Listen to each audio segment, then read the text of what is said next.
Ito si Idol Pikyat. Gustong-gusto ko siya mag-vlog kasi um, prangka, matapang na klase ng babae. Tsaka ang dami na niyang pinagdaanan. Nakilala ko siya ng lubusan kasi may nag-comment sa akin na para daw akong si Pikyat. Kasi parang ganun din ako eh. Kung paano siya manalita. Pero grabe, mas matapang siya kaysa sa akin. Mas malakas ang loob niya, mas successful siya. Lahat mas magandang mayaman ganun.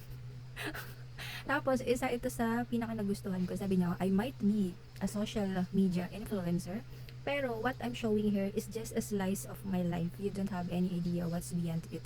I post every day, pero I'm still a very private person. I still have a whole life you know nothing about. So, minsan ko na itong na-post, parang nasa caption yata ng profile ko sa FB page ko na about dyan. Hindi porket social media or yan, ganyan, nagbablog, nakapublic is lahat na pinapublic. So, hindi ganun yun.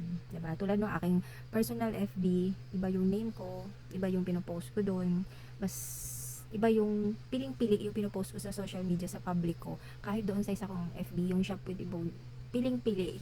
Pag doon magpo-post, nakasala. Kung baga, katulad yan, yung nga sabi niya, hindi lahat pinopost, hindi porket parang naka-public siya or ganyan, vlogger, social media influencer, is alam nyo na lahat. Hindi ganun yun. So, ang ganda ng pagkasabi niya. Mas maganda lang yung pagkasabi niya sa akin. So, sana all single.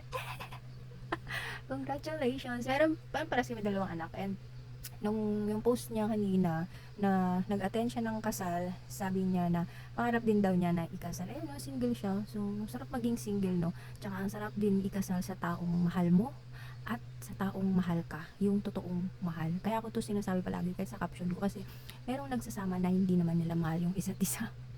Parang no choice na lang, kaya nandun sila, tapos nagantay na lang ng pagkakataon. So, sana lahat tayo makatagpo ng taong totoong mahal tayo at totoong mahal din natin. Importante yun, hindi pwedeng isa lang yung nagmamahal.